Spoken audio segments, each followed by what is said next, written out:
Together a really exciting group of panelists, and normally we read their bios, but tonight we are going to do really short introductions and list their whole bios on the screen and on our website so we can get to the discussion.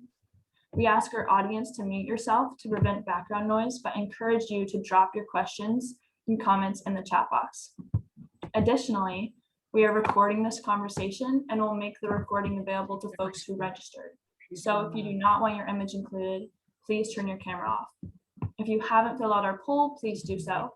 And if you have any logistical or technical questions, feel free to message in the chat, and the Hardy Girls staff will assist you. Before we get started, we need to acknowledge the language first spoken here and history of the land we are living on. While this is a virtual event, Hardy Girls Healthy Women is headquartered in Waterville, Maine, and works with young people statewide. This is the land of the Wabanaki people, speakers of the Eastern Abenaki language and multiple dialects. This language has no gender and only categorizes nouns as living or inanimate.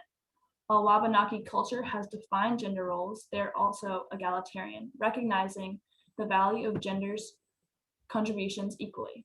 With the theft of land and murder of the people, colonialism often next focuses on eradicating the culture, language being a key component of a community. So tonight, we will talk about the evolution of language, specifically around gender, all while honoring the languages that have nearly been erased by white supremacy. I would love to start introducing our panel, and we're going to start with Amanda.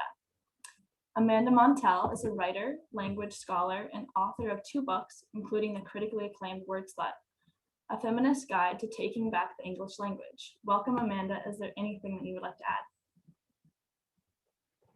Thank you so much for having me. It's an honor to be here, and I loved your intro and the acknowledgement of marginalized languages, because that's a subject that I care a lot about. So thanks for having me. Thank you. Next, we have Chrysanthemum Tran. Chrysanthemum is a writer, performance artist, and historian in Rhode Island. Welcome. Would you like to add anything? Yeah, it sounds fantastic. I'm happy to be here. Awesome. Next, we have Gray Jones, and they're the associate of Maine Transnet. Gray is passionate about building programs that are both sustainable and exciting, because Gray believes that trans lives should be more than just survival. Is there anything that Gray would like to add?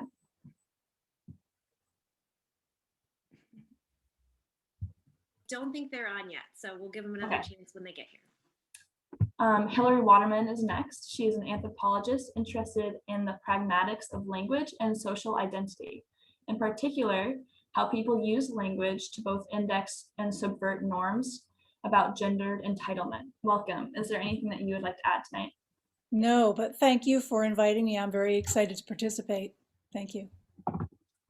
And finally, we have Myles Taylor. Myles is a transmasculine writer, organizer, and award-winning poetry slam competitor, barista, Image College alum, and glitter enthusiast. Welcome. Is there anything that you would like to add? Yeah, just thank you for having me. I'm really excited for this. Awesome. So I think we're a little bit ahead of time, but thank you everyone, and I think we'll be moving on to our discussion questions. Amanda, your very funny book, Word Slut, was actually the inspiration for this panel topic. Could you talk about how you became interested in language and what inspired this feminist lens? Of course. So I didn't know that linguistics was a field of study until I got to college.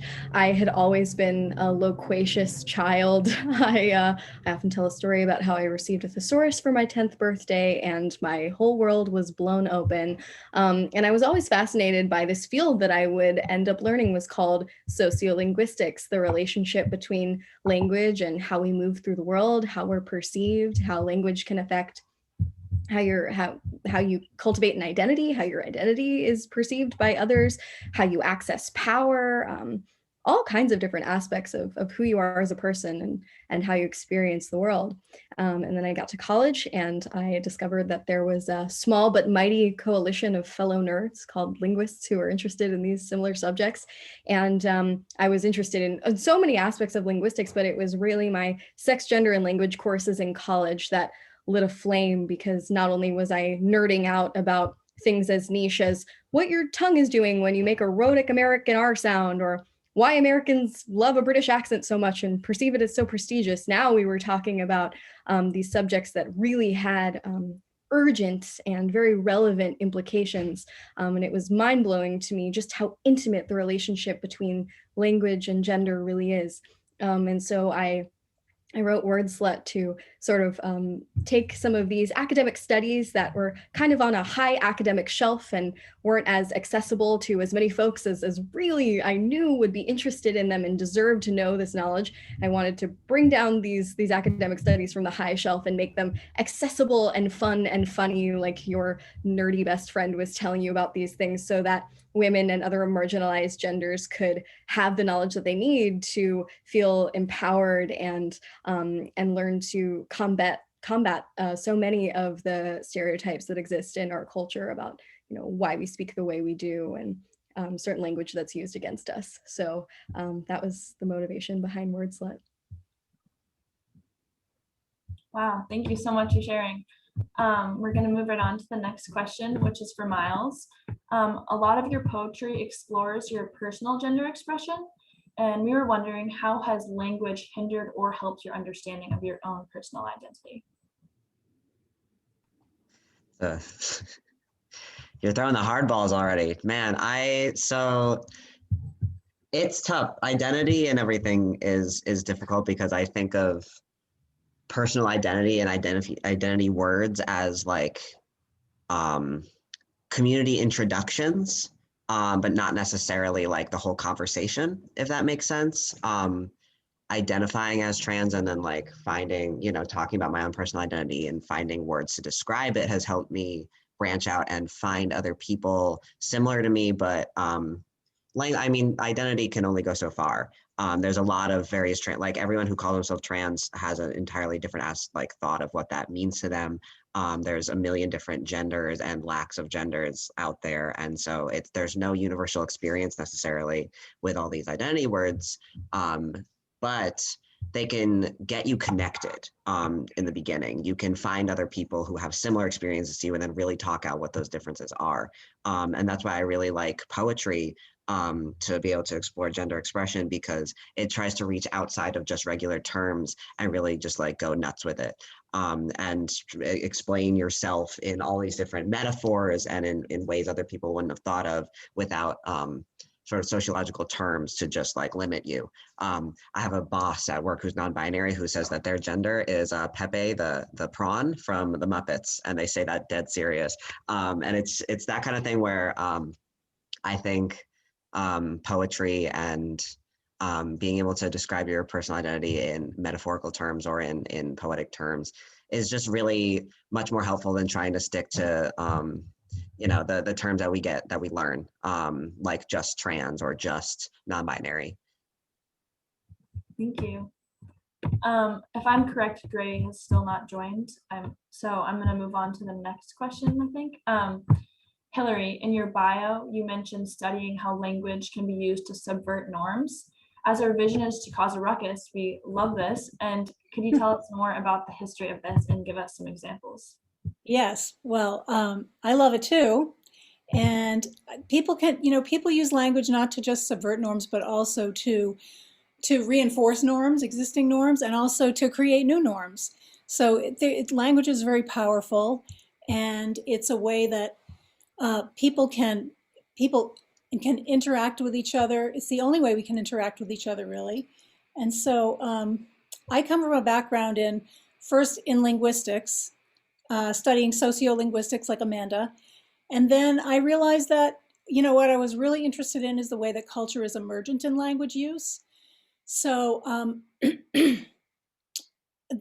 very interested in, excuse me, the way that we use language to frame social situations and the way that speakers use language to give cues about how they want the speaker to receive what they're talking about and shape culture in that way. So I am just, all my life I was a linguist since a little girl, really, because like Amanda, I was just always fascinated with the power of language to situate ourselves in a certain way, to situate other people, and to find out what really makes people tick. So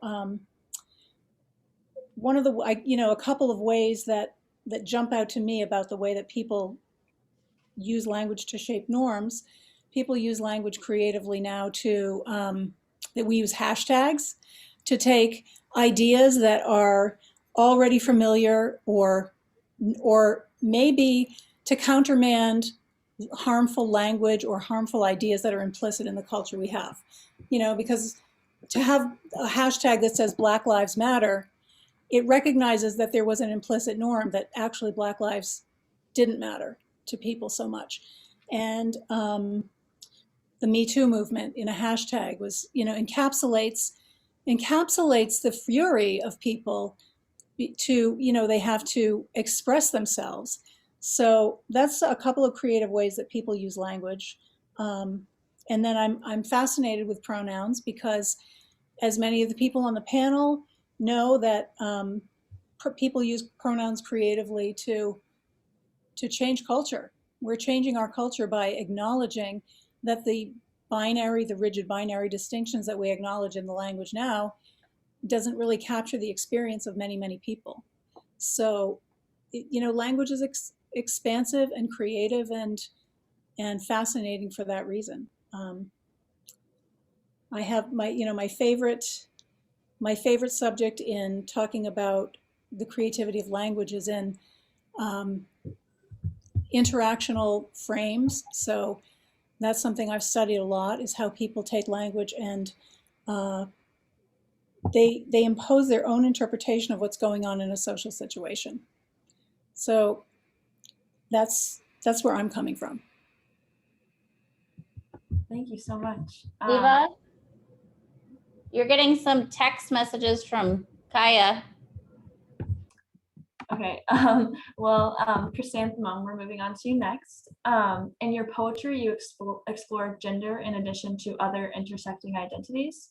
In your poem, Discovery, you talk about not having the words for the sisterhood that exists among women who are victims of sexual trauma. Could you talk about how language allows you to frame your experiences? Absolutely. So how language frames my experience initially wasn't through a gendered perspective as much as it was a racialized perspective. I currently live in Rhode Island, but before that I lived in Oklahoma. And my first introduction with the idea that language was not necessarily a tool, but a site of harm was when I was in kindergarten. I was put into ESL classes, so English as a second language. And that is because I am Vietnamese, my parents are Vietnamese, and I failed my color test. You can fail tests in kindergarten. And they suggested that I go to an ESL specialist because I clearly didn't know English, never mind the fact that my parents taught me English from my infancy. And it wasn't that I didn't understand English, it was that I was colorblind. And so I understood pathology as a very close factor that determines how language shapes our relationships to the world around us. And right when I was about 9 or 10, I was then put into speech pathology classes for this lisp that I have. And despite how much coaching I had, how many exercises I had, the only way that my physical embodiment of language through speech could ever be cured would be to snip my tongue off. So fast forward to where I am in my life now.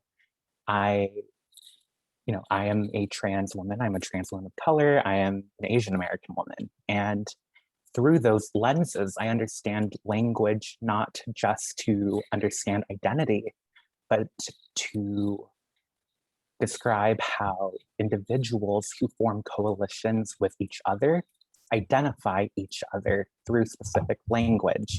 In specific, I think about the origin of Asian American as a term. We understand it as such a formal term now. You can see it on the census, you mark it on any sort of government or state issued survey instrument. Asian American originally came out of activists in the 60s who wanted to use a language to describe themselves beyond Oriental, and so in that way, we see how it had this origin of radical self-reclamation, and then slowly over time, liberalism has dissolved it into something quite meaningless. I think I see something very similar with the way that transness is described. There's a lot of hyperfixation on what language is appropriate. In my day job, I work at a trans healthcare center, and so my focus is on trans health education for the community and also with policy. Most of the health professionals that I encounter who are not trans, their biggest fear is saying the wrong thing. And oftentimes it is the way that they freeze up that prohibits and inhibits other trans people from actually receiving the care. To me, I am at a point in my life where you can call me whatever the heck you want. I have heard it all at this point. I have been referred to as anything and everything. And I am much more interested in history and trying to understand how language evolved or changed or modified or even regressed over time, because a lot of people, for example, would say language like transsexual no longer has relevance, and that's absolutely not true. There's a lot of people who still use that language, and it refers to a specific relationship with the world. And so I understand all these different ways that we pick at language, not to refer to you are this or you are that, but more so, this is how you interact with the systems around you.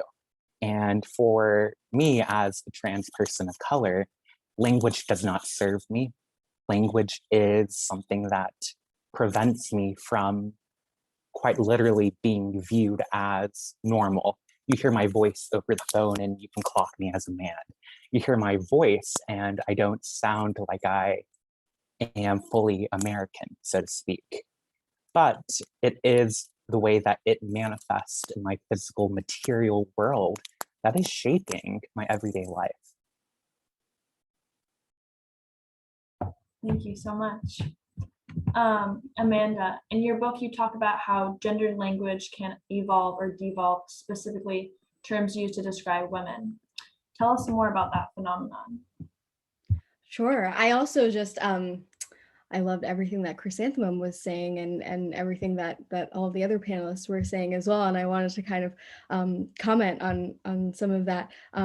There's this idea that some of us may be familiar with of epistemic injustice, or which is connected to the idea that when we have experiences that go unlabeled or that we don't have language for, they can sometimes seem illegitimate.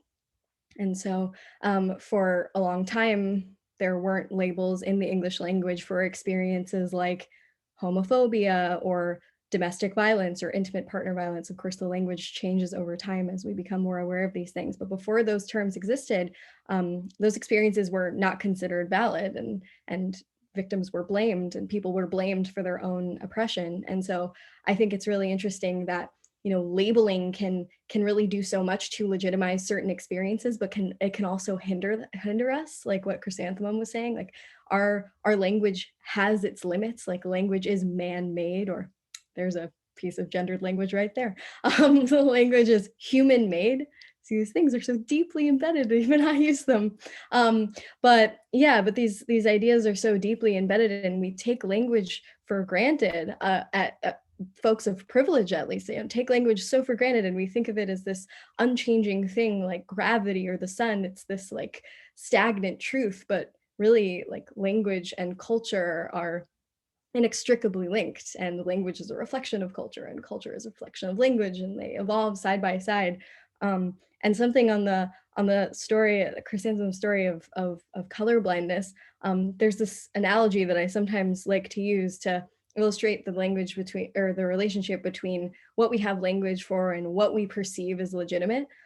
So it has to do with colors, and I swear I have a point, and then I'll get to the question. I'll try to answer it succinctly. But so linguists have found that in a language like English and in languages of other industrialized cultures, the average American English speaker can name about 11 color terms, like black, white, red, green. On average, people can name 11 color terms.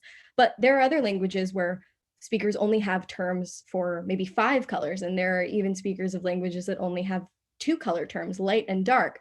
Now, there's this idea in linguistics called the Sapir-Whorf hypothesis, which says that while language does not determine thought, it does influence it. And so in these languages that only have 2 color terms, it's not that they can't perceive with their eyes, unless they might have something like color blindness, but it's not that the average viewer wouldn't be able to perceive the difference between red and blue and yellow. They might have a slightly harder time pinpointing the boundaries separating red from orange from yellow on a graph, but it's not that they can't perceive the difference, but the language that they use only reflects 2 colors. So linguistically, that they have a binary and they know nothing else, but the spectrum is still real, and the spectrum like could be accessible to them if with more crystal clarity, if they had the language to describe it. So that's just like an interesting about is this phenomenon of pejoration versus amelioration in the English language. So linguists have found time and time again that there is just this like overabundance of insults that reference femininity in the English language as opposed to masculinity. And what so often ends up being the case is that a word will start out with a neutral or even positive meaning that references femininity, but will over time devolve to have a negative meaning. And this is called pejoration. The opposite process is called amelioration, which is often perceived in language referencing masculinity. So a minimal pair that I sometimes will bring up are the terms buddy and sissy, which used to just be synonyms for brother and sister. But over time, buddy ameliorated to go from the term brother to a more positive term, meaning a close friend, a pal, while sissy went the other way, and it sort of flushed down the semantic toilet, if you will, to come to refer to a contemptibly feminine, masculine person, or someone who is maybe masculine presenting, but also perceived to be performing their gender wrong and seeming too feminine. And there are just countless more minimal pairs and examples of a masculine term that ameliorated while the feminine term pejorated. And that says a lot about our particular anxieties and fears and stereotypes and preconceived notions of gender in the English language, which is always a fun fact, cocktail party conversation. If you ever want to just bring up examples of words that have either pejorated or ameliorated, it tends to spark conversation. Thank you so much. That's so interesting. Hillary, you're next for your questions. As we know, language can serve so many purposes within a culture. And do you think that language causes culture, in addition to just mirroring or perhaps upholding it? Yeah, so they're not the same thing, obviously. They're both complex systems of signs that we use to describe and categorize the world. So there's not necessarily also a correspondence between a language or a culture, and they don't necessarily have non-permeable boundaries. But the thing about language is that it does encode culture. So our culture is in the language, and it's also enacted in the language. So the way we use language reflects our cultural values, our worldview, and as Amanda said, it does influence. Language influences our culture. So I was always very interested in framing, as I mentioned before, the way that we use language to take a situation and frame it in a way that often serves the speaker's interest. So for example, a lot of, I mean, I don't even want to bring it up, but over the past 4 years, there's been a lot of focus on language as it's used in the public sphere to influence groups. And, the former president was really, in terms of, being bad at a lot of things, he was really a master at using language to shape people's perceptions and to frame people's actions and their values in a certain way that was very negative if they disagreed with him. So, and then we in turn, people who disagreed in turn framed that action as dog whistles, using language to poke people's emotions and frame situations for his own service. We call that a dog whistle. That's framing too. We're using a metaphor to describe something so that people can really picture what's going on. So metaphor or culture is made up of metaphor. People use metaphor to understand the world, to encounter new situations. And so metaphor is a linguistic function. So they are inextricably linked, like Amanda says. One of the examples I'll give you that's been bugging me lately about the way something is framed is a lot of my work as an anthropologist, because I went from several years of graduate school in linguistics, and then when I realized how interested I was in the way that language and culture were linked, I became an anthropologist. So I used discourse-centered methods in my ethnography, and I studied couples in households. And most of my work was around money, but a lot of it then was around work and fairness and values and things like that. So I have noticed that in the general parlance, and even among scholars, when we talk about the intractable unfairness of household division of labor that does seem to characterize most households, in which women are responsible for the food work, the caring work, all the emotional labor, in addition to having some financial responsibility. I found that a lot of columnists, scholars, they use this phrasing and framing that really gets under my skin. And they often say, unfortunately, all too often, this is the phrase that's always used, all of these things fall on women. So that's a way of framing something that is an uncomfortable truth for all of us, making us feel sorry for the unfortunate females that have this problem, except that we're framing it as kind of a cosmic bad luck, something arbitrary and random, when what's really going on is we are collectively, and we're also individually, projecting all of that responsibility onto women. It's a very active process. And it is unfair and it's wrong. And yet we're so uncomfortable with the idea that there's something sexist going on, that we say something is falling on women, as if women are like Chicken Little running around and the chunk of the sky is falling on their head just because they happen to be there. So that's the best example that I can come up with offhand of something I've been thinking about lately. But I do think that these kinds of metaphors and framing are one of the major ways. I mean, aside from words and word usage, which is very important, this is what I love about language, is the creativity and the way that we create our world as we go along by framing it in the way that serves us or doesn't serve us. Yeah. Thank you. Chrysanthemum, your poem, Biological Woman, you discuss public misconceptions about trans women and the harm language causes. How do you use words to counter words? Very difficultly. It's very difficult, because if language is a currency that allows you to receive something, that is, if you use language to enunciate something that will serve you in the end, then that language often ends up recreating some of the harm that moved you to use that language in the first place. So as an example, I consider how in the DSM, so the text guide of how mental disorders and other psychiatric symptoms are diagnosed in patients, the way that transness has been framed over many years has shifted. So we see in the early editions of the DSM that being trans is referred to as a sexually deviant, almost sociopathic behavior that is supposed to be sexually indulgent. Some of the other editions of the DSM that changed this emphasized that you couldn't be trans and also be gay, which we know to be factually incorrect.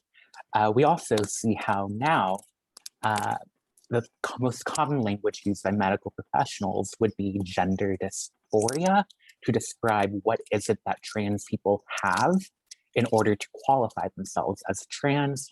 Prior to that, for a long time, the language was described as gender identity disorder. All of that, of course, is pathologizing language, which is, of course, why it is in the DSM, to present this idea that transness requires medical interventions. And I think it is crucial to say that language can be used to combat other language when we're talking about fascism, when we're talking about white supremacy. I think very clearly about World War II during the rise of Nazism, and how the idea that transness is new is wrong. Gender affirming surgeries language that is anachronistic to what they might have referred to it in Germany in the 30s and 40s. Those surgeries were being actively conducted. There was a huge archive and library created by Magnus Hirschfeld, who was a sexologist, who often coined the term transvestiten and transsexuellen, transvestite and transsexual. And increasingly, we saw that language being carried over by other American scientists who then brought transsexual into the greater atmosphere that differentiated between what was a transvestite and what was a transsexual. Then it often became what was the difference between that and transgender. All that I say is ultimately what happened during that time in the 30s and 40s. Nazis burned down that library. The language that was present in those archives was so intimidating to the stability of fascism that they had to burn it down. That knowledge was dangerous. And because of that, we see all these little remnants of what being trans was from decades past, even prior to Germany. You know, the idea that you do not identify with the gender that is assumed to be innate to your biology transcends both chronology and geography. And so in order for us to combat language with language, it has to be weaponized for a very specific purpose. When I say, fascism is something that is killing trans people, I don't say it lightly. It is something that has been present for at least the rise of Hitler. And we see that very much now. And, I guess that is a very long-winded way of saying, when we see language like Antifa that is obscuring what it actually refers to, the opposition to fascism, that is an intentional strategy that they are utilizing to defang what activists and organizers are doing. That is to present it in a way that reduces it to something easy to hang on to. We see this with, the fixation on just the term cancel and cancel culture. And it's not real. I don't know anyone that has actually been canceled.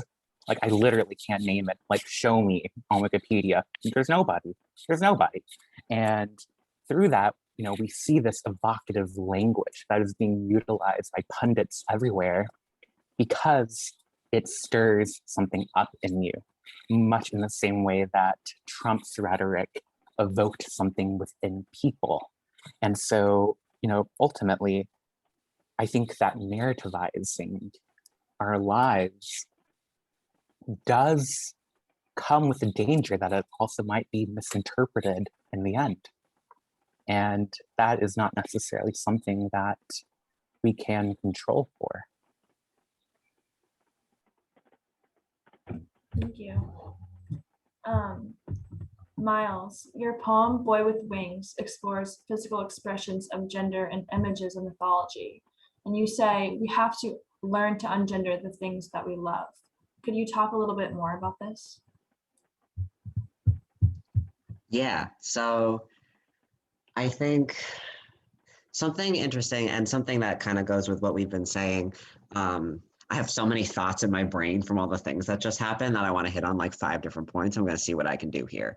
But when it comes to ungendering physical things, I think something that is more useful often to us than language per se is symbols and being able to present symbols outwardly, whether or not that is movement and whether or not that is fashion and clothing, whether that is accessorizing in some way. This is what queer people have been doing for ages. And that's really the most effective way that queer people have, I would say, communicated with each other is often silently. And using either like, the bandana codes in gay bars and things like that, and identifying people. And obviously there's always a pitfall to that, is that then sometimes people will focus in on one particular image and say like, that's the queer image, when obviously not everybody looks like that. There are plenty of non-binary people that don't look like me, obviously, and there's many people of all kinds of transing genders who present themselves in different ways that don't necessarily align with the stereotypes, but there's still often an attempt to dress oneself, to wear a symbol, to show a symbol, to move a certain way in order to communicate quietly to other people.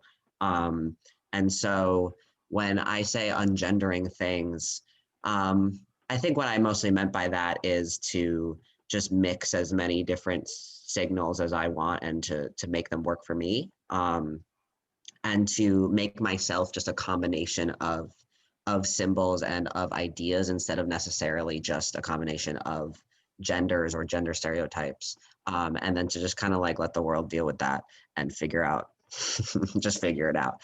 I wanted to touch on also something about identity that was said by Chrysanthemum, because this is like a really, really important point that I think about all the time, is that like, when people are afraid of saying the wrong thing when it comes to identity, this happens all the time because people try super, super hard to synthesize everything. And that's like a huge thing in our culture, especially with the internet and especially with like internet language, where we are, restricted to characters, for instance. People feel like if they're not saying things in the most succinct way possible, but also like doing the right thing gender-wise, then they feel like they're going to get canceled or something, or that like they're going to upset people. But the thing is that being gender nonconforming, and we touched on this, is older than the English language. It is much older than the English language. And so we've been able to do this before.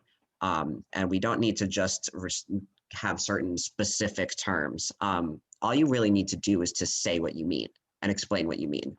If you're talking about something medical having to do with an abortion, what is that? Who are you talking about? You're talking about people with uteruses. You say people with uteruses. You can round it out as much as possible. I see often like women and femmes as like one term that doesn't mean anything. There's nothing that a butch woman, a cisgendered feminine woman, and a feminine non-woman, what do they have in common specifically? It's hard to answer. And so that's probably not the group that you're talking about. You might be talking about people who are marginalized because of their genders. Then you say, like Amanda said earlier, people of marginalized genders, and you've got it. You could be talking specifically just about women, including both cis women and trans women, and then you just say women. People dance around it so much. And even if you don't know someone's pronouns, if you don't know someone's gender, the person in the blue shirt, or just say their names, because being lengthy is much better than being incorrect in a way that hurts someone. That's just like a point that I really wanted to drive home, because I see that a lot with organizations. I see that a lot with really well-meaning cis women, that they go to these wild lengths to make up these wild terms that they don't need. You just need to say the exact group you mean, and then you're talking to those people. Thank you. I would love to give a chance for our audience to ask some questions, but before we do that, I just wanted to ask you about a portion of what you just talked about. I was wondering a bit about how you talk about symbols, and if you think that in our current environment, do you think that symbols have been increasingly vulnerable to critique as well? For example, like in schools, we see so many symbols being dress coded and such. That's for me specifically. Yeah. What did you mean by symbols being dress coded? I have to know. I haven't been in school for a while. I mean, like symbols of language, like we see specific movements and their symbols being dress coded on t-shirts like Black Lives Matter, or for other examples of just movement symbols. That's what I was saying. That's wild. I didn't know that schools were banning that. That's nuts. I think the cool thing also is that queer people are incredibly creative. We are just freaking awesome in so many ways. And just like the number of creative things that people have done throughout the history in order to call attention to themselves in a way that is legal with whatever the laws are at the time. Like, I don't know, just like, for instance, like handkerchiefs and things like that, hiding a handkerchief in your pocket that's a certain color to say something about yourself and your identity. Just thinking of something like that is, you know, I mean, super creative, and we've been coming up with stuff like that for ages. But when it comes to schools and private institutions, that's definitely a whole different conversation. Just that, like, you know, nobody, I mean, we've been fighting this fight for a long, long time, that like dress codes hurt people, and for a lot of reasons. And a lot of the trans voices definitely get flattened in that conversation a lot, because it's usually just like, oh, people can't express themselves, but nobody says what expression means. Like, is expression like having fun, or is expression like literally being yourself in your body? So definitely, obviously, huge problem.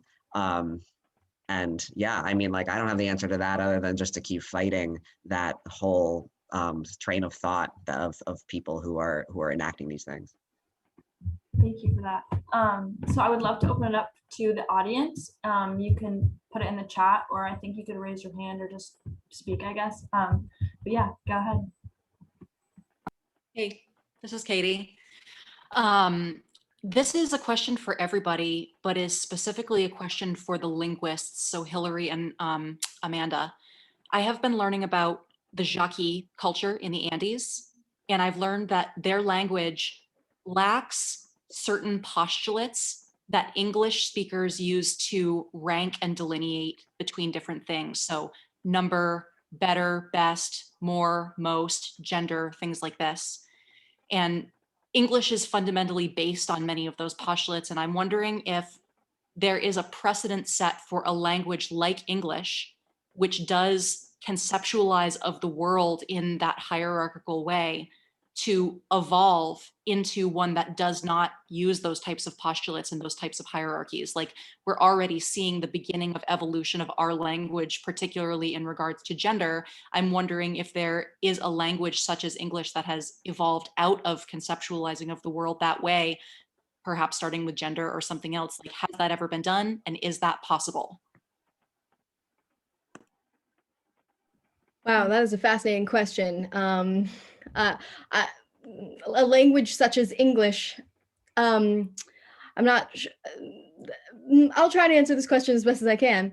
I know that in terms of gender specifically, there are languages that are obviously grammatically gendered, where every noun has a noun classification, and you know, some people are concerned that it can be hard to accommodate to you know, non-binary folks, or like folks outside of the gender binary, when the gender binary is like baked into the grammatical system, if you will. Although human gender, notional gender, and grammatical gender are not actually the same. It's just that there is some, what linguists have called leakage, that has transpired over the years, where in some cases the grammatical, like the noun classification system and how we perceive human gender in real life can kind of like bleed together. It's not to say that in Italian, for example, table, which is a feminine noun, tables are going to be perceived as this like feminine thing where you would put heels on your table legs or whatever. But there is some leakage that invariably goes on. For example, in Italian, there are two words for secretary. There's segretario, which is like a secretary of state. It's a prestigious position. And then there's a segretaria, which is a feminine noun, which is, sort of the receptionist in an office. And studies have been done that show that because of those gender noun classification systems, speakers of Italian really do perceive the lower prestige job as being inherently more feminine. And if a woman is to get a job as a segretaria and then move up in the office and become a segretario, she would literally have to change her title from a feminine noun to a masculine noun. So you think, oh, all that's very problematic and it's hard to work around that. But one of my favorite linguists in the world, someone I spoke to a lot for my book, is a sociocultural linguist at the University of California, Santa Barbara, named Lal Zimin, who studies language and trans communities. Fascinating work. And he's done a lot of work studying how actually he guides workshops teaching folks who teach in grammatically gendered languages, how to make those languages less gendered. And I remember a few years ago, there was a big piece of news, at least a big piece of news in my world, where there was a Hebrew-speaking summer camp in Maryland that was giving the kids like carte blanche permission to come up with their own suffixes that were gender neutral.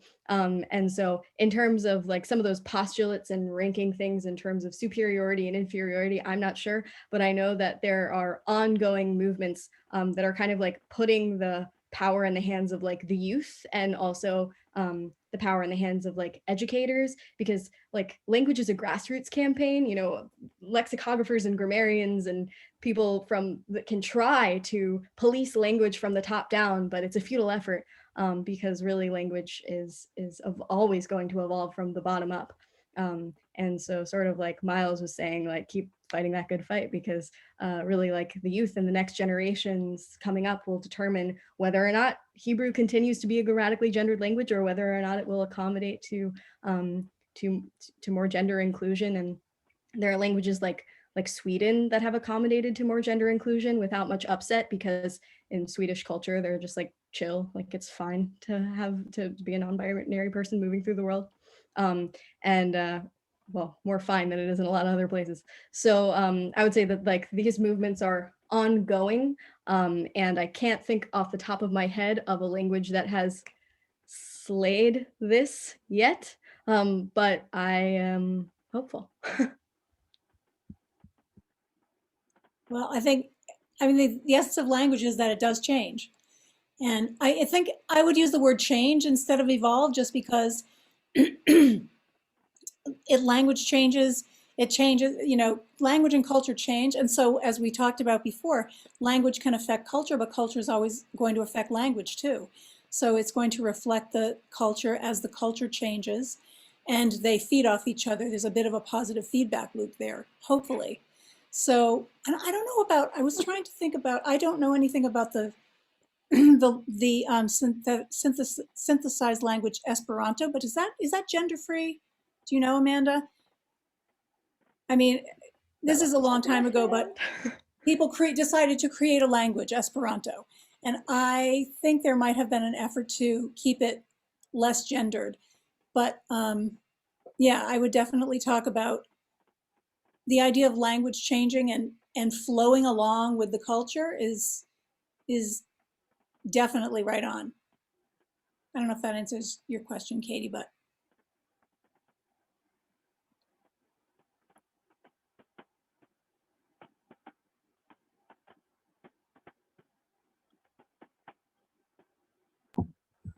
Anyone can add on with another question. Kelly, have you gotten any?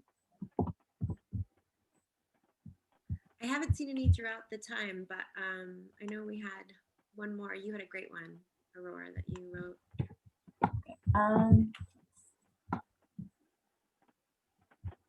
work with young people? Can I talk about, can I talk about what's happening in the chat right now before we go on to the Absolutely. last question? Because Chrysanthemum wrote about the 3 article of clothing law. I'm reading a book right now. It's called The Deviant's War, and it's really, really interesting. I would recommend it. It's about basically the history of the homosexual in America strictly through court cases. And the 3 articles of clothing law in America, in order to determine whether or not somebody was legally cross-dressing, was actually taken from a base law that was written to union bust, because workers at a company that were exploiting them, I don't remember the company off the top of my head, but I could go grab it because the book is right over there. The workers were being exploited and therefore started meeting, but to disguise themselves, they wore gigantic dresses. And so the company lobbied for a disguising, leading to cross-dressing law against it so that they can prosecute them, and then they couldn't form the union. And I just wanted to highlight also that the class struggle and struggles for gender equality have always been linked. And that, like, through our laws, through our social norms, the working class struggle and the struggle of trans people, especially because having a job as a trans person is so much harder and has only gotten easier, but used to be nearly impossible to be hired as a gender nonconforming person. All of these things are super linked. And I just wanted to point that out because I think that's really, really poignant.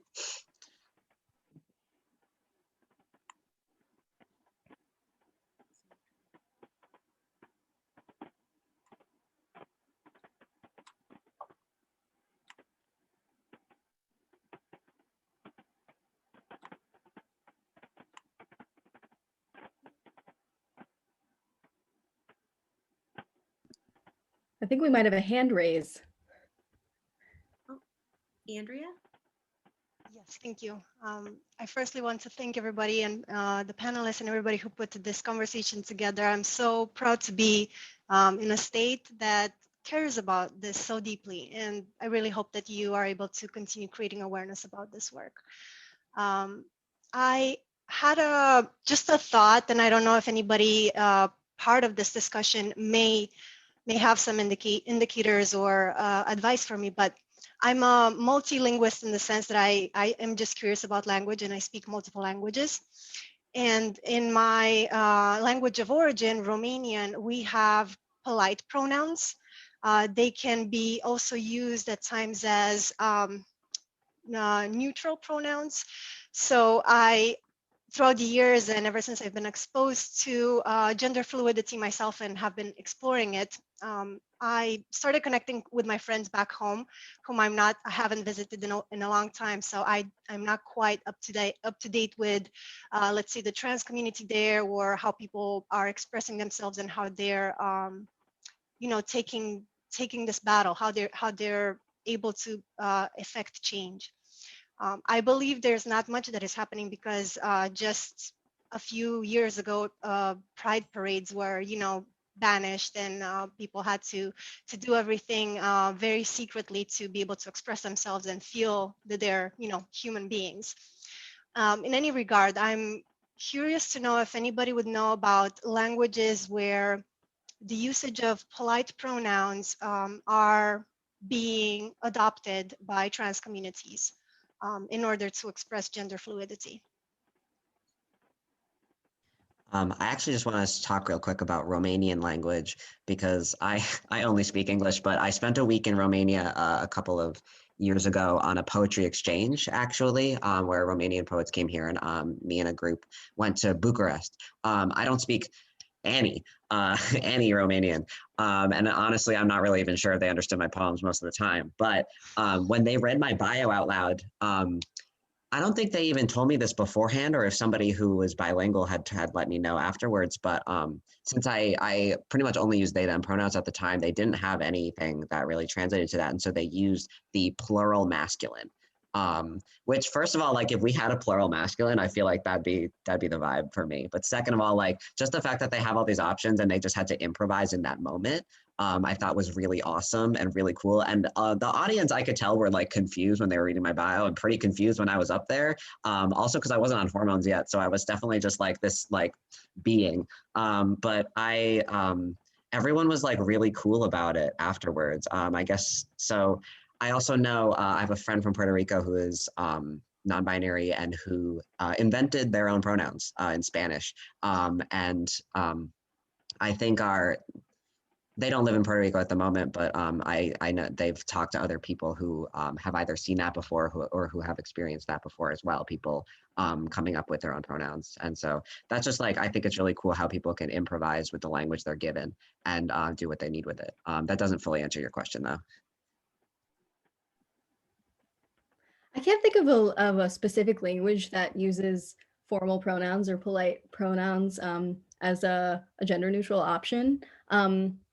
But something that Lal Zimin talked to me a lot about while I was interviewing him for WordSlut is that when it comes to pronouns, well, a few things. When it comes to other people's like acknowledgement of like whether or not they are going to respect your accurate pronouns or find them valid or whatever, it's often a thing where someone is going to like start with a conclusion and work backwards to find an argument if they like don't wish to use your pronouns, which is like such a violent thing to do and like very stupid. But I think, like there have been arguments made. It's like, well, I don't want to use like singular they because it's grammatically incorrect, which is like an incredibly flawed argument for 4,000 different reasons that I love to rattle off, but don't need to rattle off to this crew. But often, they'll just say like, well, if you could just come up with a brand new original pronoun, then that would make so much more sense. And then it's like, great, well, why don't we use easier? That'll fix all your problems. And then they still like refuse because it just is not something that they wish to acknowledge whatsoever. So I find that, or I have found talking to all these people, talking to so many people, that like whatever the pronoun is that someone like chooses to use or feels like is right for them, like in it almost like doesn't matter, because like the person who, if they're in a group of people who like acknowledges their identity, then they're going to figure it out, whether that is like a polite or formal pronoun that they're using in a slightly new context or a brand new pronoun, a neopronoun, or whatever it is. Like it is not that hard. And so I can't think of an example off the top of my head that has been like the they in English equivalent in another language where it's like been an existing pronoun that's just like used in a slightly new context. But that is a great question, very interesting, and I'm going to look into it.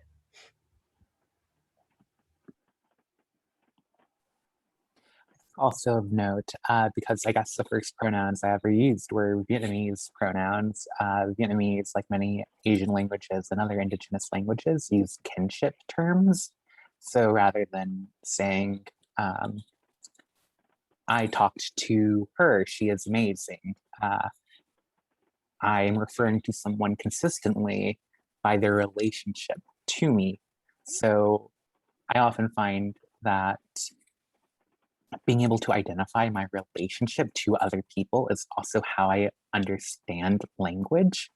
For example, I think a lot of professors who are women, for example, are never referred to or addressed as professor or referred to by their surname in a way that many men might not be. And, I think because I'm primed to think about relationship through language, it's really easy to kind of understand where someone is coming from based on where their language, right? So if a student in a professor's class starts referring to the professor as Susan, I know he's a butthole. I know he's pretty awful. And that tells me everything I need to know about that kid. Can I address a question that just came through in the chat that I think is cool? Someone says, can anyone speak about how pronouns do not equal gender and about how they might differ in different languages, especially in languages with grammatical gender? Well, first of all, I'll just say the fact that in English, the only piece of grammatical gender that we have is our third singular pronouns is just like incredibly strange. Like you don't find that in very many other languages. Like we have this whole history in English, and it used to be a grammatically gendered language. Like we used to have, masculine, feminine, neuter, and then in evolved shit, we decided that that was cumbersome, and now we don't have grammatical gender except for our third singular pronouns, just like quite anomalous and like grammatically awkward, and so people are so attached to them, but it's weird.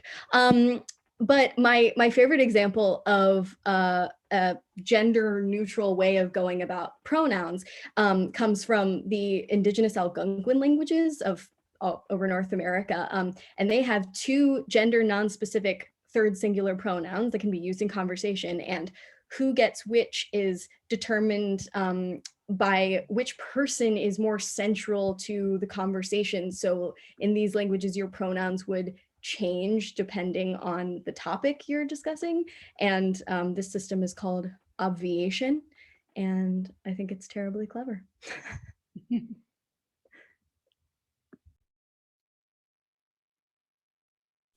You all are so cool. Oh my gosh. You all are so cool. That's all.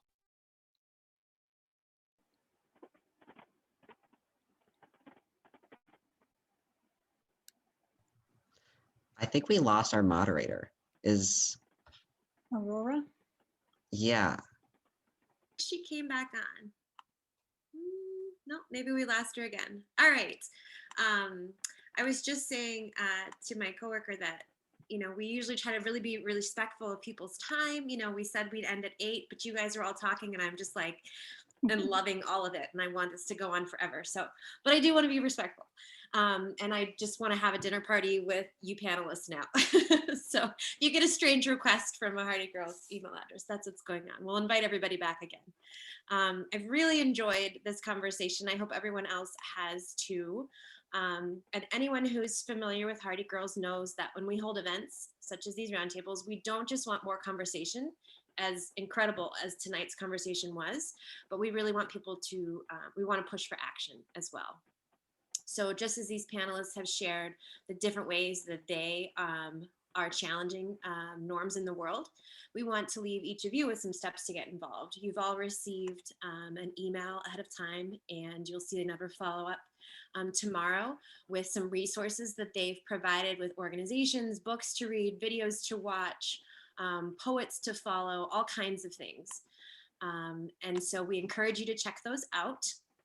There's a spectrum of action that you can take, from realizing your voice and your power to taking it to the streets and everything in between. So there's not just one right way to make a change, and we don't want you to let fear paralyze you. As a couple of folks said, that often happens when you get so nervous that you're going to say the wrong thing, that your silence speaks a whole lot more than what you didn't really want to say. So just engage and jump in and learn. Thank you so much for everyone for joining us tonight. We have a really quick second poll that we'd like to throw out to everyone. If I can do two things at once, let's see if I can. And this was our first series of Ruckus Roundtables. We hope to have a whole nother series with great topics. So if you have things that you'd love to hear talked about, please reach out and let us know. It's the funnest part of my job, is finding people that I just want to listen to and to put them together to make awesome conversations. So thank you very much for coming. There's a couple of sponsors that I want to mention. The IBET Creative, Karen Comfort, and some others make this possible. We also have Ruckus rooms, which are private Zoom chats on Tuesdays and Thursdays for 4th through 9th graders, if they want to connect with college students and just talk about what's on their mind and feminism in Maine. So please check out our website for more information on that. And thank you again to all of you. Your attendance tonight and those of you who are able to give makes it so that we can offer free programming for folks and make it really accessible. So go out into the world and cause a ruckus in whatever languages and words and non-words that you use. Thank you so much. Have a great evening.